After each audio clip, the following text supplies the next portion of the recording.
Hi, I'm Linda. And I'm Sarah. Are you ready? Oh yeah, I'm ready. Let's get relational. Hi, and welcome back to another episode of Let's Get Relational. Today, we're going to talk about the efforts you need to make every day to reach your dreams. The thing that we've really become very conscious of is that we have to, on a pretty regular basis, not necessarily every single day, but pretty much every day, be sure to review where you are and where you want to go. It's so easy to let go of our dreams and just get into the day-to-day life and the day-to-day schedule. And what we know is that if we don't keep our eye on the prize, we forget. And we just get locked back into our old way of being and our old way of doing things. And we don't accomplish the things we think we want to accomplish. We don't make the changes in our lives we think we want to make. And part of that, I think, is sometimes because people get overwhelmed with making like big changes. Like, I'm going to do this. And it's like, well, that's kind of too much, you know? And it's like small steps incrementally make the change for you. And they don't feel overwhelming. Yeah. So what are some of the small steps you're doing in your life to create your path toward your dreams? So I would like to publish a novel. But you know, to do that, I have to have written a novel. Well, you've written about 5, but you have to have written a novel you want to publish. Yeah. I have to have written something that I really believe in and that I really love, because the things that I have written in the past have been kind of disjointed, and I haven't liked the resulting draft, so I've just kind of wanted to scrap it, which I literally did. But for me to be able to reach the goal of having written a novel that I like, I have to commit at least some time every day or nearly every day to thinking about the story or writing or developing it, doing something towards that goal. So I wake up every morning, and before I even come into her house, I spend like an hour and a half every day just sitting at my desk and thinking about my story or working on it or whatever I need to do. But I do that every morning with a cup of tea. Yeah, It's made a big difference. You've actually made a lot of progress by doing you didn't set out to make 8 hours a day that was going to be your writing time. No. And some writers do that. That's what works for them. Yeah. And but you have to do other things to make a living while you're writing your novel. And so for you to just take a little time every single day, and it doesn't have to be the actual writing. It can be the thinking about it. I learned a lot about writing from her. It can be the thinking about it. It can be about diagramming how the novels all work together. Yep. The storylines, the plot lines, all of that. But it's the consistent effort that makes a difference, because you got off course for a while and you stopped writing. Yeah, there was a good, basically once the pandemic happened, a good 7 to 10 months, I want to say, where I didn't have the brain juice to write creatively. Like, I just did not have the capacity at that time to just work on the story. And when some things changed in my life, and then I also had an epiphany that, like, oh wow, if I keep doing what I'm doing right now, I will never become an author. I'll never publish anything. And that was like, whoa, that's bad. I need to change that. Yeah, so you want to really look at what the goal is you have in mind, what the ideal life is, what the dream is, that kind of thing. And always be looking at what you need to do to recommit to it. For me, one of the small things I'm doing is exercise related. I'm trying to do something every day. And I know a lot of people say, well, you should have a rest day. Well, that rest day will naturally come, trust me. And if I walk every day, it's not going to hurt me. So I'm trying to mix up my indoor bike with hikes outside, and we're trying to mix up the kind of hikes that we do together, and I'm doing some other longer hikes with other friends. But my long-term goal is to be healthy for the next 20 years at least. So to make sure that I've still got the ability to hike and to walk and to move and not be dependent on other people. Now, some of that is totally in my control, and some of it is like, who knows what might happen. But definitely eating healthier food and exercising on a regular basis are what I know make me feel better and move me toward that dream of staying healthy, flexible, and able to just, participate in life in a very full way.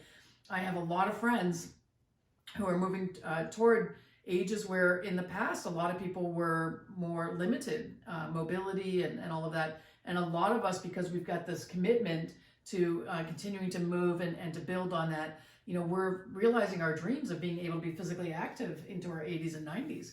And so that's the thing that I really want. So, we eat at home together several nights a week. After we work, we then go on a hike, and then we cook dinner together. And we're trying to make a really concerted effort toward making those healthy choices. Yep. In the middle of the pandemic, sometimes we were eating a little bit differently. She was one of the people who baked her butt off. So she was always like creating something really great. Or eating cereal. That was the thing that both of us actually got stuck on, is that we ate a lot of cereal. And I made a lot of bagels. Yes. I baked a lot of bagels. Yes.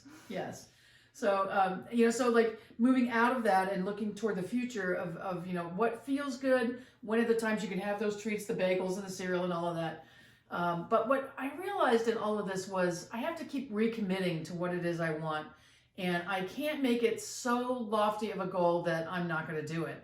I have to have something that feels attainable. Like I believe it. I have to believe I can do it. Like you have to believe that you can do a novel. Yeah. That you can publish a novel. If you don't believe it, you're going to create all kinds of resistance. Yeah. And you're going to do yourself in. Yeah, and like what's been interesting is actually in the last like month or so, I've done a whole lot more of just like thinking about what it is that I actually want to write. Like, because I read somewhere too that write the story that you really want to read. So I was like, what are all the things that I want to read? Like, what are the books, anything that I like to read and enjoy to read? What do I enjoy the most? And I was like, all right, Sarah, you have to admit it to yourself right now that you like reading romance stuff. That's your thing. That's what you love to read. You love reading that stuff. You have to fully just like admit that to yourself and know that like that's the kind of stuff you want to read, so you better write it. So I had to change the entire plot line of what I thought I was going for and be like, no, you're writing a romance story, Sarah. Just let go of everything else. You're writing a romance story. Cater to that. That's awesome. Okay. That's awesome. Yeah, I was feeling like I was putting a lot of pressure on myself about like what size I was going to be or what level of strength I was going to have or whatever. And I realized the pressure doesn't help me. It does help some people. So you need to know who you are and what helps you. For some people, putting big consequences for not reaching their goal or not doing something really makes a difference to them. It didn't motivate me. We've talked before about a lot of people move away from pain, and then some people move toward pleasure as their kind of go-to place. And if your pain isn't great enough where you are, you got to find something that is going to be pulling you toward where you want to go. And that, I think, is hard for some people. So as you're looking at the dreams and you're looking at whether you're doing anything toward making them come true, got to look at, should you revise the dream? Should you revise the goal? Is it not that it's not important to you, but maybe it's not as important as you thought it was? Yeah. And honestly, sometimes staying in our safety zone is more important. Mm-hmm. And that's the thing that is so interesting. We don't give ourselves permission to do that very often.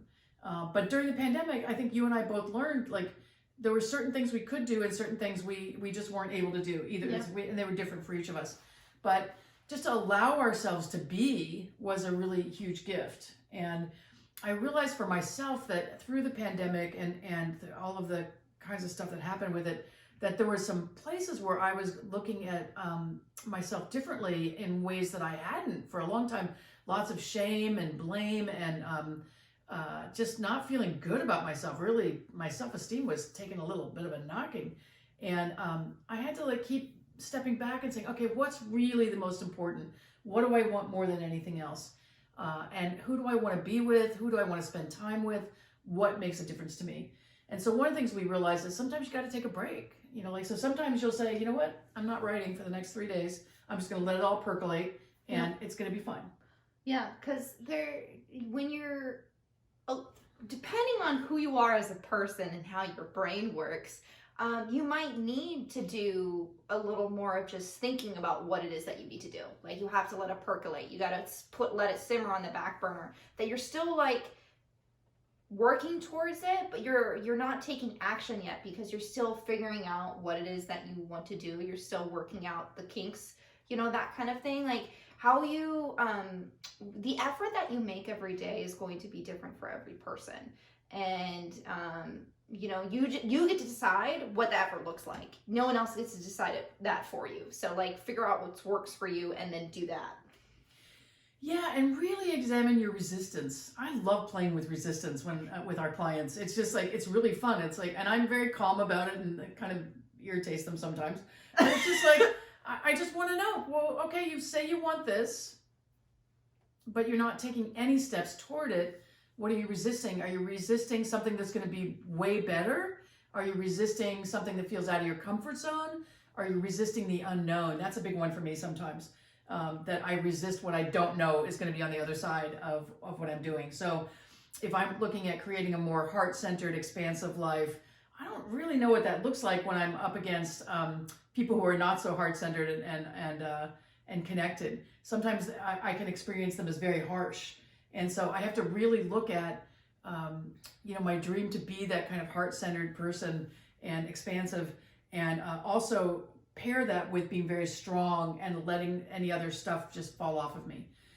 So the resistance thing is really fun to look at. So like, if I would encourage you to take some time to look at what it is you say you want, the dreams you have for yourself, whether they're financial, emotional, spiritual, physical goals, whatever they are, and really allow yourself to look at what you're resisting about moving toward that. Like, why is it not just easy to move toward it? What's there that's making you question whether you really want it? Is there somebody's voice? I had this conversation with someone the other day, and they were telling me some things they were feeling. I said, wow, whose voice is that? Because it doesn't sound like yours. And they were able to reconnect with a childhood trauma of, feeling like they were never good enough and they could never please dad, and mom was kind of absent. And it's like, well, okay, what does your voice say? What is, and this particular case, they were very connected spiritually. It's like, what does spirit say? And so they were able to see what they were resisting. They were resisting moving into something even better in their lives because they felt like they were dishonoring what the parents were expecting. The parents were expecting them to operate at a lower level. And the parents were threatened by anything that they did that made them shine. So it's just a great thing to just take some time every day, look at what the dreams are, look at what small step you can take today. So sometimes we don't feel like doing certain things. It's like, okay, we're not going to do that today, but we are going to do something. So what's the thing that we are going to do that's going to make a difference? It's going to take us closer to that goal. And sometimes we just have to mix it up so that we can feel more inspired. And sometimes we just have to do it. Like, we have to stop resisting and just do it. And if we're both in the place of like letting the other off the hook, that's not so good. But when one of us is in the place of like, no, we're going to do this, then we can get in the spirit of it, and we can do it. So sometimes it's just doing it. So I've shared in another episode that I was going to start trying to get up faster in the morning, and I was so excited today. I got up, and even before I made my tea, I got up and got on my exercise bike. Even though I know we're taking a hike later today, I wanted to get a little bit of double workouts in. And so I thought, wow, this was not really as hard as I thought it would be. Why did I make this so hard? And for me, it was just about not thinking about it. Just do it. Just like get up and do it. And if I think about it too much, I can talk myself out of it. So when I'm talking myself out of things, I have to find a way to motivate myself. It's like, come on, do that. Then you can do this. And then you need to do this by this time. And then I feel really successful. Yeah, they're like, what I learned in college, when I finally managed to be able to plan my time well and use it well, I gave myself a reward system. So even if you're an adult, you can still reward yourself with little things, okay? So what I like to do, I like to watch TV and play video games. So when I do what I'm supposed to do, especially in college, my reward was I got to do whatever I wanted. So if I wanted to watch, 10 episodes of an anime, I can go do that. But like, I had to give myself a reward. And it's okay to like get stickers if you want, and put a sticker on the days that you do the stuff you're supposed to do because Gold you like stars. stars. Exactly. Yeah. You can get, you know, you can make sure you have something or other that you really like. That's a little small thing you can get for yourself or have for yourself to reward yourself for doing what you said you were gonna do. So I enjoy little pick-me-ups. That's just something I enjoy. So like just find something that brings you happiness, like a little thing, or it's something you do every week for yourself. If you complete all of the things you're supposed to do for the week, that reward yourself. Say, pat yourself on the back and say, oh my God, I did such a good job. I'm so proud of me. Cause that, having that sort of uplifting attitude and being proud of yourself and saying, wow, you're doing a great job. It will make you feel better about it, and it's going to get easier to do that, like to do what you need to do if you're also giving yourself a reason to be happy about it, and you're like, oh yeah, this is good, I'm doing so good, I'm so proud of me. Well, and that reminds me, and I'm going to close with this, is the importance of self-talk. Mm-hmm. And so, you know, if I have a part of me that's really resisting getting out of bed and getting on my bike in the morning or going for a run or going for a hike or whatever, I have a talk with that part of me that doesn't want to do it. I have a talk with that part of me that wants to just snuggle in bed and enjoys that. And I make deals with that part of me. And it's like, okay, you can do that Saturday, but today we need to get up and get going. And so sometimes it's a very heated discussion in there. Like, I don't want to. And it's like, come on, you can do it. I really believe in you. Come on, let's do it. Let's just do it today. We don't have to commit to doing it every day, but let's do it today. And we say all the time to lighten up and just have fun with stuff.